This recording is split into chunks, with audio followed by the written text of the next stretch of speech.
meet you. Oh, yeah. Nice. Comes the word. This is, my My PR team is 25% bigger. working on it. Yeah, oh yeah. A little bit browner. So it's You know, hotter this is today. a black, this is a little bit browner. And you have some white shots. Shoulders. And it was swimming like a duck. I mean, it's always just like a duck. The crowd had, and it was just swimming through around the boat. Beautiful on this boat, on the air. Murals are a little bigger. No, they're small. They're a little bit bigger than a dipper. And I saw one in the harbor a few weeks ago. So that. Marble described that white color shot. They do. Yeah. In the winter they have more. Marble murals. I will Google that. Okay. He's right on the plate. And it's not a duck. No, It's clearly not a duck. No. The only thing that would be swimming that doesn't look like a duck would probably be. He had a fine bill. Yeah. Little guy? About a robin size, a little bit bigger than a robin. But I just had never seen that exact bird before in a boat. Black and white?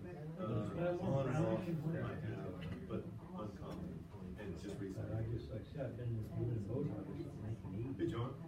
I've seen everything. How are you? Good. Where have you been? I just retired. I just quit. So I'm here full time for 2 months. Why can't I do that? Yeah, I don't know. Yeah. It was good though. Yeah, good. Yeah. Congrats. You text him and find out what's going on. He's probably responding. Yeah. You want the scoop? Wait for the paper on Friday. There's the verbal scanner, that's a lot faster. Maybe not as accurate though. Okay, do we wanna get started? I guess it's getting about that time. Yeah. Okay, well, thank you all for coming.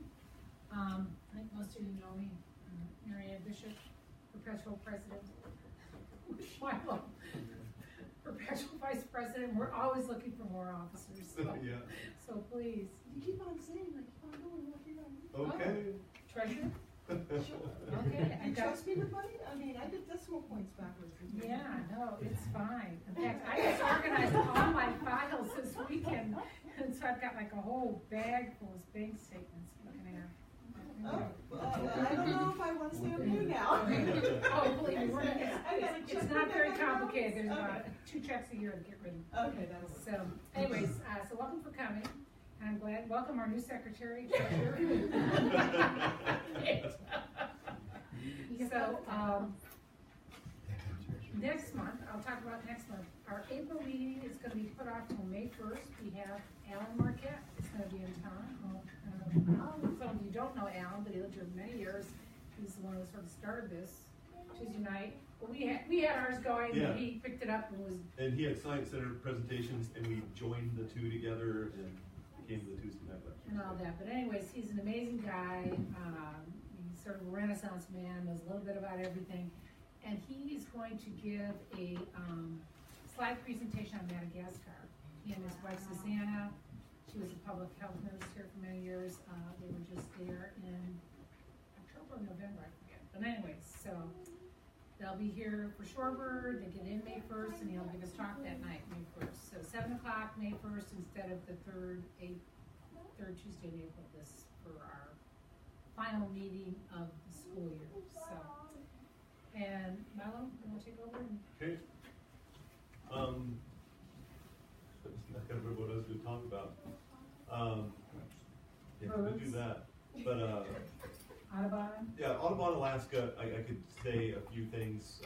I'm chair of the board, but I term off after this spring's meeting. We're going to Sitka at the end of April for the biannual board meeting, and that'll be my final meeting. And I've been with them for I don't know how many years, either as a board member or board chair. I think coming up on 9 years. But anyway, it's been great. It's a great group. It's been a pleasure to work with all of them.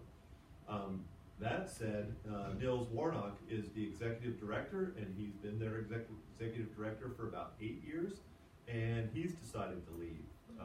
He's decided decided that it's time to move on, and he might be burning out on a few things and dealing with National Audubon or whatever. But anyway, he's retiring from Audubon, Alaska, and that's going to be a huge loss, and our board is concerned about that because they're big shoes to fill. And I tried to be upbeat when our board was addressing this, realizing what a great job he's done. But 8 years ago, when Stan Center was the executive director and he left, we thought, how are we ever going to replace Stan Center? And then Nils came along. And both of them are just super effective, brilliant, well-liked, managers, and with great science backgrounds. So we're wondering, how can we ever replace Nils?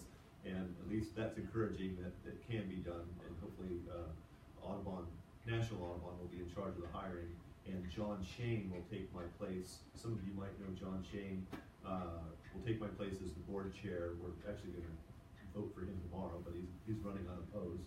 So he'll do a great job, steering the board, and probably will sit on a hiring panel with National in replacing Nils. Nathan Center. There you go. Nathan wants to Wouldn't teach that be you good? university. Yeah. So that's the kind of news that I have, and I'll open it up to our typical, what bird sightings do you have? And I guess someone's seen a goose? Anybody seen any geese yet? One in Hartney Bay, Sunday, about 10 o'clock, 10:30. All by itself. By itself, and it flew towards the head of Hartney Bay, but it landed before the end of the paved road. So it was flying south. It was flying almost directly south, just to the Sedge Flats east. That would make it a sound. Great. Could have been a sound goose, most likely a dusky. Okay.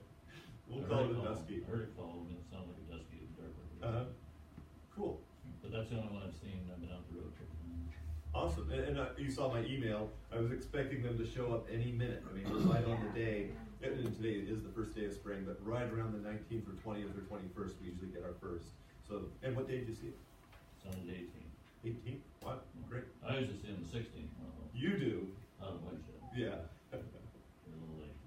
I haven't been out there much. And Paul?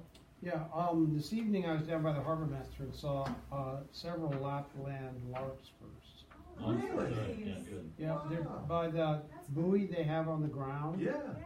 And the wind was blowing, so they were in the lee of the buoy. And I just was in my truck, and I just pulled up alongside of them. So I was like 10 feet away, and I had my book So and my breeding plumage? binoculars.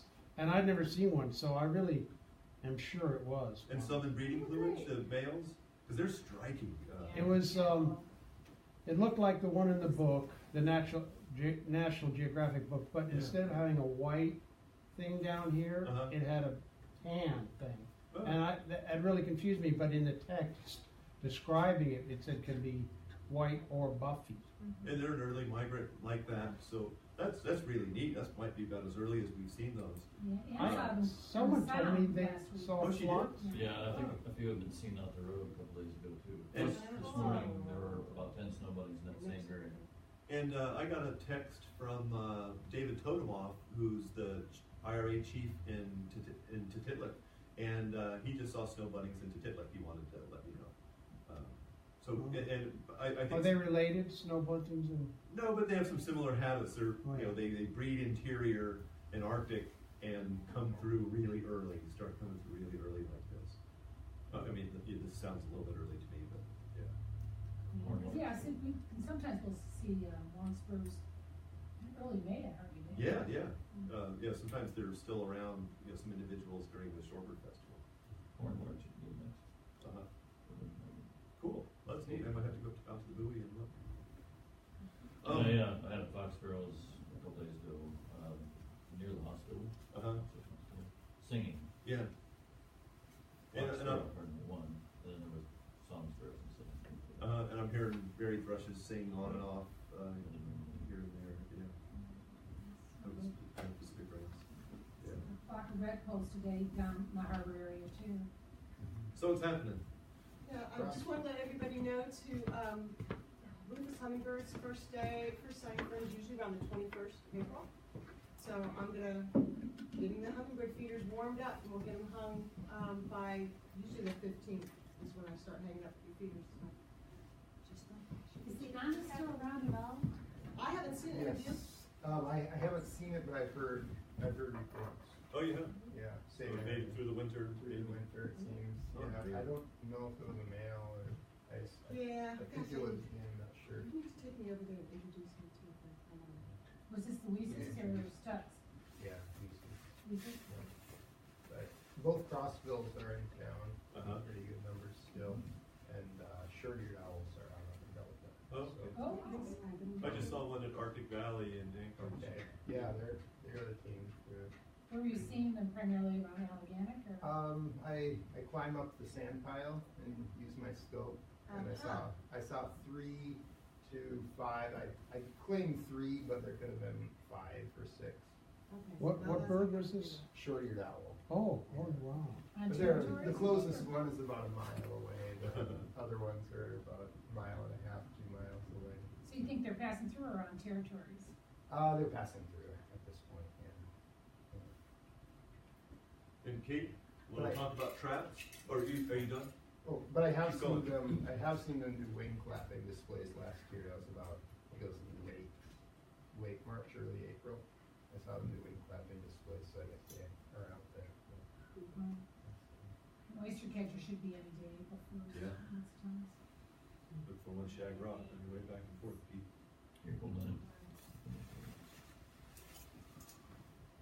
So a lot of you guys might have known that there was an eagle flying around with a small leggable trap Some on its jewelry. leg. It's not that small. That was the exact one that was on there. Yes. Really.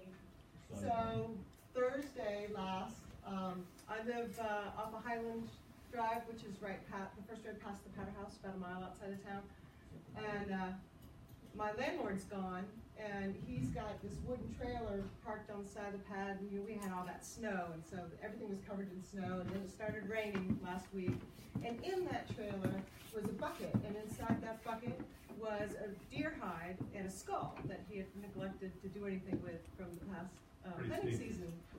So all that snow washed off the bucket, and it's starting to attracting ravens and crows and magpies and stuff, and a couple of eagles. And so I was like, okay, well, he left it there, and he can deal with it, and I'm just enjoying everybody eating. And I came home Thursday from work, and there was nobody on the bucket. I thought, well, maybe they finished it all off. And I went inside and was cooking some moose steaks, so I cut up some scraps of moose, and I went out front and I tossed it out there in the yard for the corvids. Nothing was there, and I went back in, fixed the potatoes, came back out, looked out the window, and I see there's an eagle. And he's hanging off the edge of that little trailer, and I was like, what the heck? Was there a net or something in that trailer? Maybe he just snagged on. So I go walk over there to see what is going on, and I notice it's that trap. He's stuck by the chain that's dangling off the trap. Notice there's one link that's opened up on that On the chain very that's end making of a the hook. trap. Yeah. Yeah. So that little tiny link was snagged on a little pole on the edge of that rotted deer hide, and that eagle was just dangling off the side of the trailer. So he could have been dangling long, like maybe 15 minutes at the most. So I was like, okay, well now what? I can't do this by myself, Oh, I'll call Milo. I live less than a minute away. Yeah, he lives the next street down, so I was like, Milo, what you doing? You busy? I need your help. He's like thinking plumbing, right? And which he's no good at, because my landlord's not home, right? He said, why is she calling me for help? I said, that eagle with the trap on its leg? So he zipped over, and the eagle went underneath the trailer, which was great, with his feet sticking out. And so I just held one leg, and he pulled that trap off, and we let him go. And he flew away, and he's been hanging around the house looking for more moose scraps.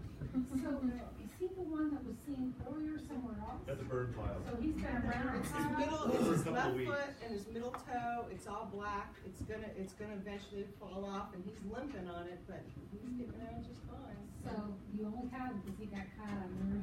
That's fine. It is. And how has he not gotten caught prior to that? I know. It's so interesting. And you could have gotten tangled where And- nobody would have ever seen Yeah, him. you were getting by. hanging from a tree limb. Yeah. It's like that was a really lucky bird. So I got my good karma point. And 2 days before, you and I got a report that he was on Main Street by the hardware store, standing on the sidewalk with the trap on his leg. and we showed up a few minutes later, and he had flown up to the bank. Yeah. So anyway, he's fine. We'll be fine. Put your finger in there. With that, Yeah, Melissa? Oh, sure. Melissa Gabrielson, she's our wildlife biologist in the district office here. She's going to talk about the YK Delta. Hello. So prior to working here on the district, I worked for 4.5 years on the YK Delta. So tonight I'm going to talk about the Delta itself, but then I'll also focus a little bit on the research that I conducted, which was primarily involving spectacle eiders. And it's going to be pretty fast and pretty generic. I'm leaving out a lot of details, so if you guys have any questions along the way, feel free to ask. Where was that slide? YK Delta. The YK Delta. Where, what river? Actually, I'm not sure. This is one that I just grabbed from one of the DU. Not the Chinook River. I don't think so. No. Just checking. So the YK Delta is one of 16 national wildlife refuges that are found in Alaska, and it is located right here. It's considered part of the southwest portion of the state. It is one of the largest refuges in the state. It's 22 million acres. So there's a constant fight. There's always this joke between Anwar and us about who's the largest refuge. But 22 million acres, so it's a lot of land to cover. And some brief history about the Delta itself. In the early 1900s, it was founded by Theodore Roosevelt, who came out with the Yukon Delta Bird Reserve.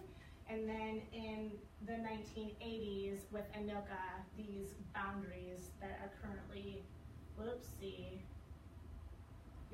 dark green boundaries that you see are what is currently in place for the refuge. Was it bigger before Anoka?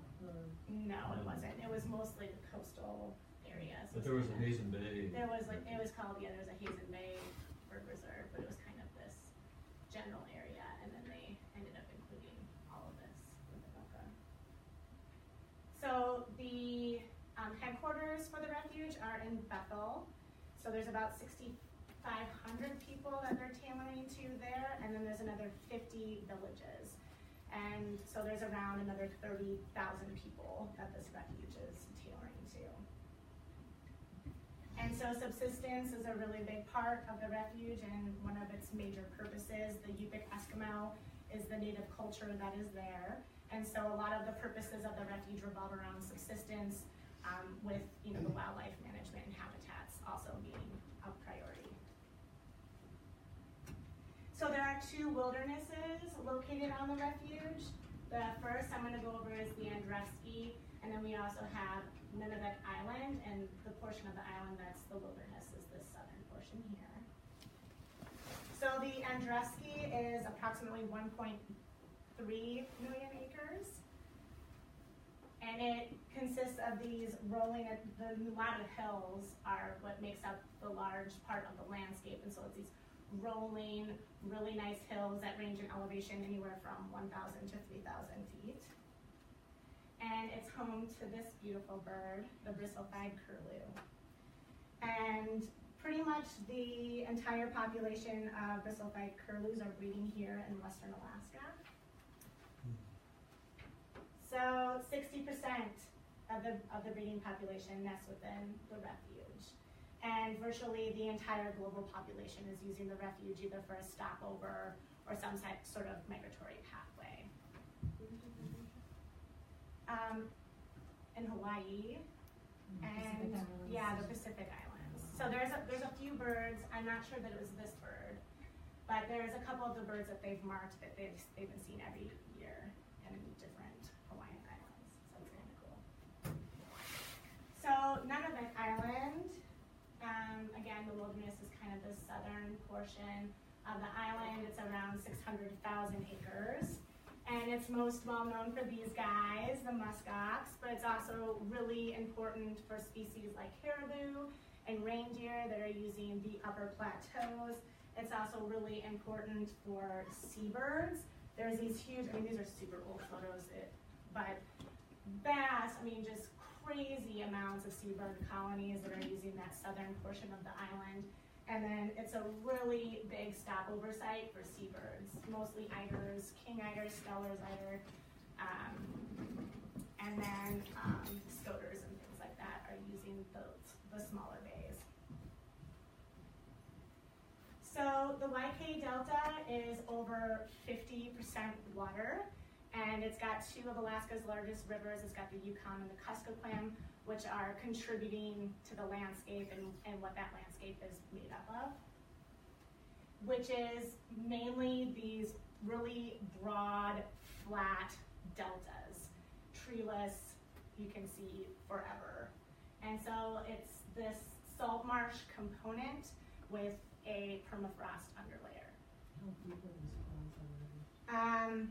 They vary anywhere from 6 feet to, I mean, like super. It's about 6, no more than 10 feet. Yeah, most of them you can walk through, but there are a few that are deeper. About 5% of the delta has trees, so it's not very much out of 22 million acres, and most of the trees are going to be found along the larger river systems, which contain these, spruce and hardwood type forests. And then the most productive part of the refuge is the coastal zone. And I'm going to show you guys a video here in a little bit that will kind of go over that. But there's a lot of marine mammals and then millions of shorebirds, waterfowl, and geese that are using this area for breeding, migration, stopover. So it's a super, super productive system. And so with that, we'll flip it over and we'll see if this video will work. We have it buffering right now. It's only 8 minutes, and I'm sure some of you may have seen it. It's about the National Wildlife Refuge. Oh, where did it go?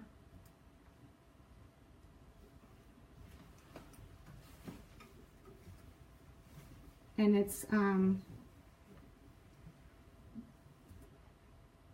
is it not showing up? No, it's not.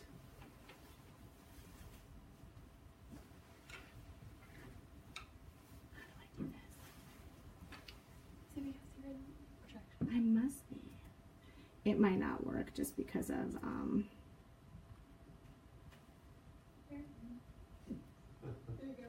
There's much younger Paula. okay. So how did that work? It's just there.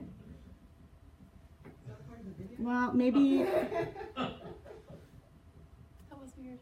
I've seen this on rare occasions where it doesn't show the same thing you're seeing on the screen, and I'm trying to think what the solution for that is. Well, you know what I'll do is I will just click on it on the screen. Oh my goodness. Well, we might just have to bypass it.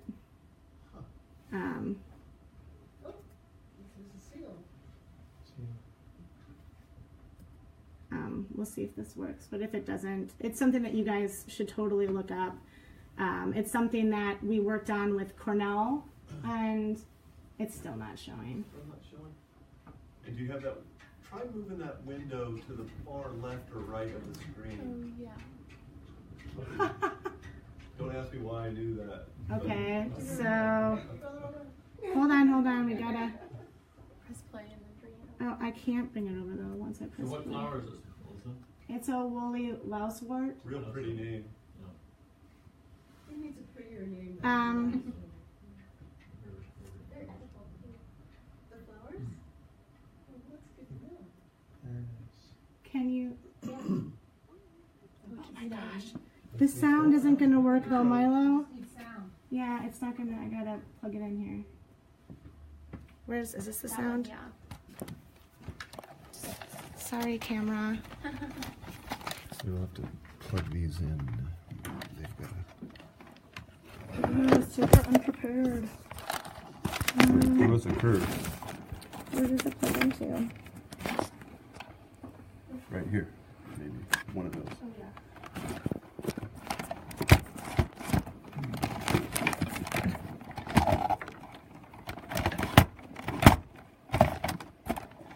Nothing. Just the speakers on the computer ought to work. What is the volume on here? Let me see. One of these, is that sound function?